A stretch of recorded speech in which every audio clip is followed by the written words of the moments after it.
Welcome to the YouTube channel of Amrit senior secondary school. ਬੇਟਾ ਅੱਜ ਅਸੀਂ +1 ਦਾ ਟੌਪਿਕ ਕਰ ਲੱਗੇ ਹਾਂ ਰਿਡੌਕਸ ਰਿਐਕਸ਼ਨ, ਜਿਹਦਾ ਅਸੀਂ ਪਾਰਟ 1 ਕਰ ਚੁੱਕੇ ਹਾਂ। ਹੁਣ ਅਸੀਂ ਪਾਰਟ 2 ਤੇ ਆ ਗਏ ਹਾਂ ਬੇਟਾ। ਪਾਰਟ 1 ਦੇ ਵਿੱਚ ਅਸੀਂ ਇਹ ਦੇਖਿਆ ਸੀਗਾ ਕਿ ਕਲਾਸੀਕਲ ਕੰਸੈਪਟ ਕਿਸ ਤਰੀਕੇ ਦਾ ਹੈ ਤੇ ਇਲੈਕਟ੍ਰੋਨਿਕਲ ਕੰਸੈਪਟ। ਠੀਕ ਹੈ, ਜਿਸ 'ਚ ਆਪਾਂ ਇਲੈਕਟ੍ਰੋਨਿਕਲ ਕੰਸੈਪਟ ਪੜ੍ਹ ਲਿਆ ਸੀਗਾ। ਕਲਾਸੀਕਲ ਕੰਸੈਪਟ ਉਹਦੇ ਬੇਸਿਸ ਤੇ ਬੇਟਾ ਤੁਹਾਡਾ ਅੱਜ ਦਾ ਹੋਮਵਰਕ ਹੈ ਕਿ ਤੁਸੀਂ ਕਲਾਸੀਕਲ ਕੰਸੈਪਟ ਖੁਦ ਕਰਨਾ ਹੈ कि क्लासिकल कंसैप्ट की स्टेट करता है, classical concept of redox reaction.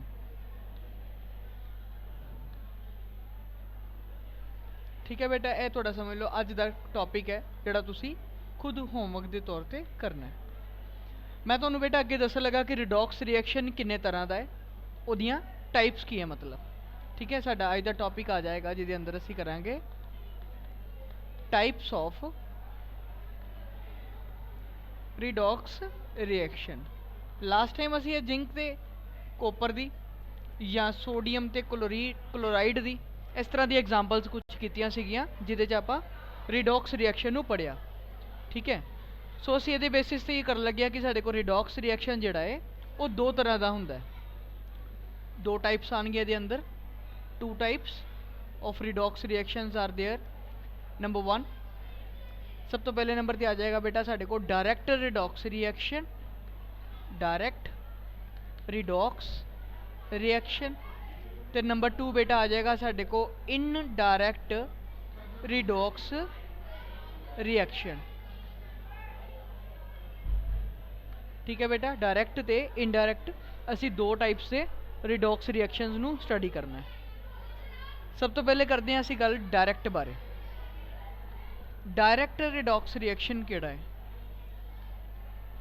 Word direct का मतलब की है, देखो नाम तो ही बेटा पता लग रहा। डायरैक्ट वर्ड का मतलब है कि एक दूजे दे नाल इक्को ही बीकर दे विच टेक प्लेस करना।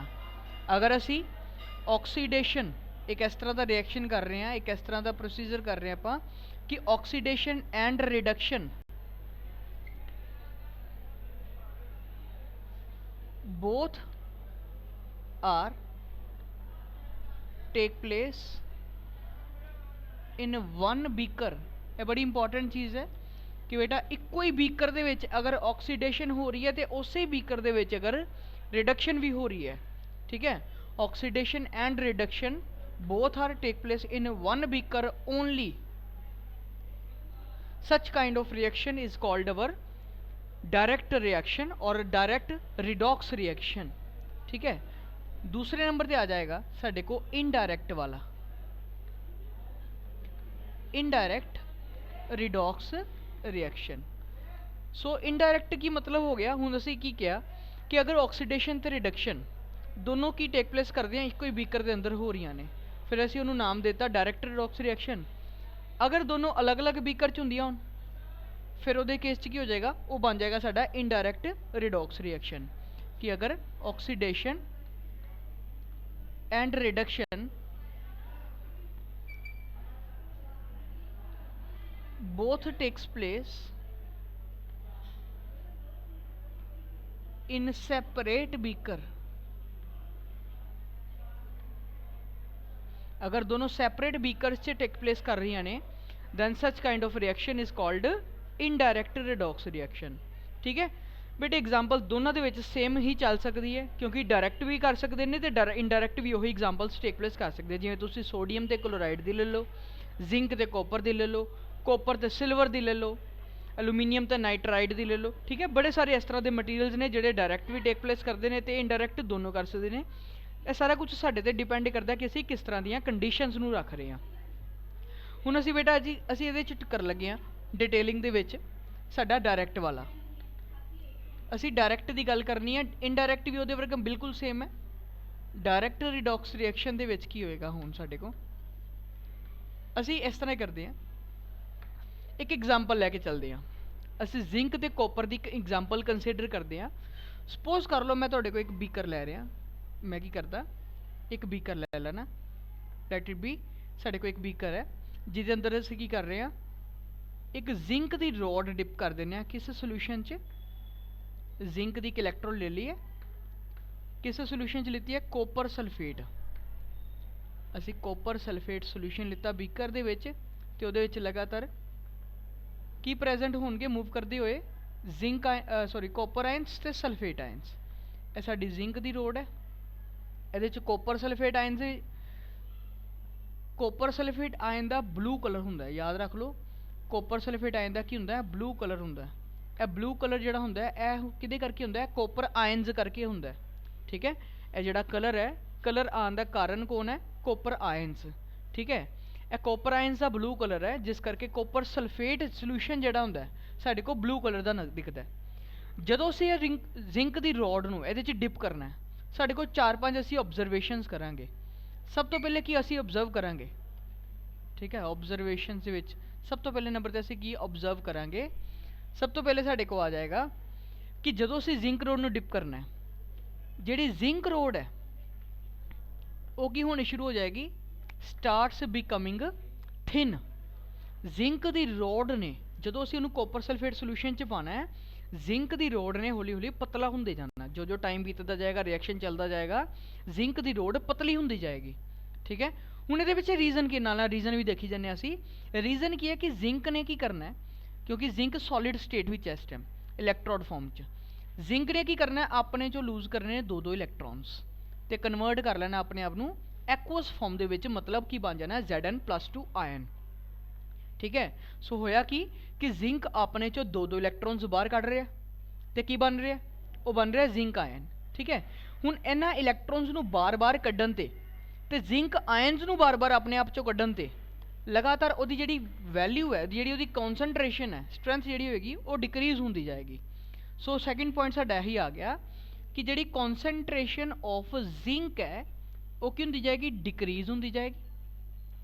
ਐਂਡ ਜਿਹੜੀ ਕੌਨਸਨਟ੍ਰੇਸ਼ਨ ਜ਼ਿੰਕ ਆਇਨ ਦੀ ਹੋਏਗੀ ਉਹ ਕੀ ਹੁੰਦੀ ਜਾਏਗੀ, ਉਹ ਇਨਕਰੀਜ਼ ਹੁੰਦੀ ਜਾਏਗੀ।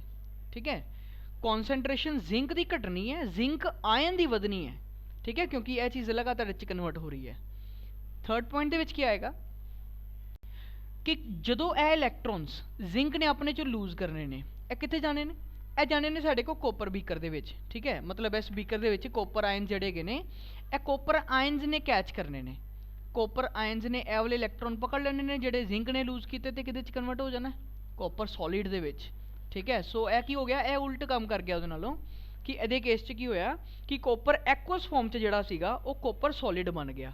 ਠੀਕ ਹੈ, ਸੋ ਕਹਿਣ ਦਾ ਮਤਲਬ ਕੀ ਹੈ ਕਿ ਕੋਪਰ ਆਇਨ ਦੀ ਜਿਹੜੀ ਕੌਨਸਨਟ੍ਰੇਸ਼ਨ ਹੋਏਗੀ, ਕੌਨਸਨਟ੍ਰੇਸ਼ਨ ਕੀ ਹੋਏਗੀ, ਉਹ ਲਗਾਤਾਰ ਉਹ ਵੀ ਡਿਕਰੀਜ਼ ਹੁੰਦੀ ਰਹੇਗੀ।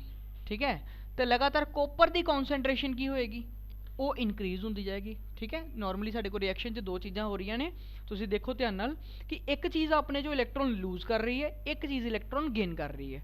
ਹੁਣ ਜੇਕਰ ਇਹ ਅਗਰ ਲੂਜ਼ ਕਰ ਰਹੀ ਹੈ ਇਲੈਕਟ੍ਰੋਨਸ, ਅਗਰ ਇਹ ਇਲੈਕਟ੍ਰੋਨ ਜ਼ਿੰਕ ਜਿਹੜੀ ਰੋਡ ਹੈ ਇਲੈਕਟ੍ਰੋਨ ਲੂਜ਼ ਕਰਨ ਦਾ ਮਤਲਬ ਕੀ ਹੈ ਕਿ ਇਹਦੀ ਕੀ ਹੋ ਰਹੀ ਹੈ, ਇਹਦੀ ਆਕਸੀਡੇਸ਼ਨ ਟੇਕ ਪਲੇਸ ਕਰਦੀ ਪਈ ਹੈ। ਤੇ ਜੇਕਰ ਇਹ ਇਲੈਕਟ੍ਰੋਨ ਗੇਨ ਕਰਦੀ ਪਈ ਹੈ ਤਾਂ ਮਤਲਬ ਇਹਦੀ ਕੀ ਹੋ ਰਹੀ ਹੈ, ਇਹਦੀ ਰਿਡਕਸ਼ਨ ਟੇਕ ਪਲੇਸ ਕਰ ਰਹੀ ਹੈ। ਸੋ ਅਸੀਂ ਇਸ ਤਰ੍ਹਾਂ कहता कि ਸਾਡੇ ਕੋਲ ਆਕਸੀਡੇਸ਼ਨ ਤੇ ਰਿਡਕਸ਼ਨ ਦੋਨੋਂ ਟੇਕ ਪਲੇਸ ਕਰਨਾ ਸ਼ੁਰੂ ਹੋ ਗਈਆਂ ਸਾਈਮਲਟੇਨੀਅਸਲੀ।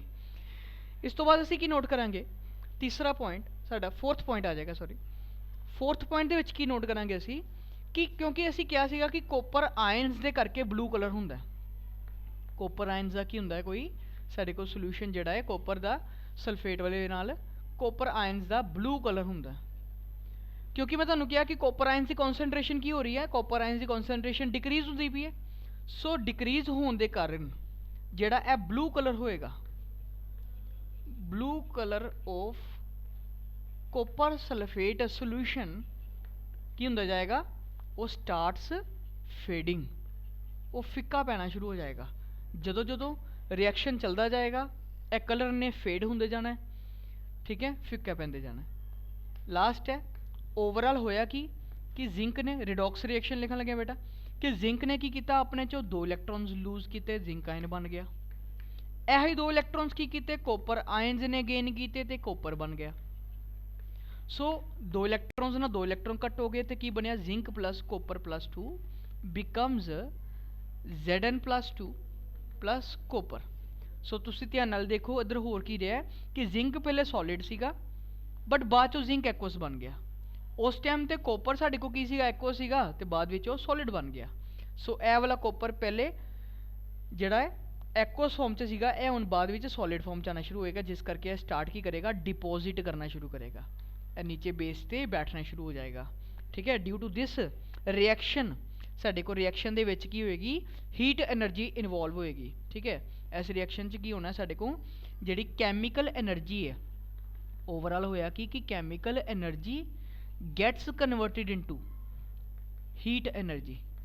ठीक है, क्योंकि law of conservation of energy तो ओबे करना ही है ना, कि एनर्जी कभी चेंज थोड़ा होती है, हमेशा वो अपनी फॉर्म चेंज करती है। ठीक है, neither be created nor be destroyed. ठीक है, कैमिकल एनर्जी इस केस विच की होया, कैमिकल ज लेते मतलब कैमिकल एनर्जी हीट एनर्जी च कन्वर्ट होगी। ठीक है बेटा, ऐसे तरीके नाल बिल्कुल सिमिलर जे इनडायरैक्ट रिडॉक्स रिएक्शन।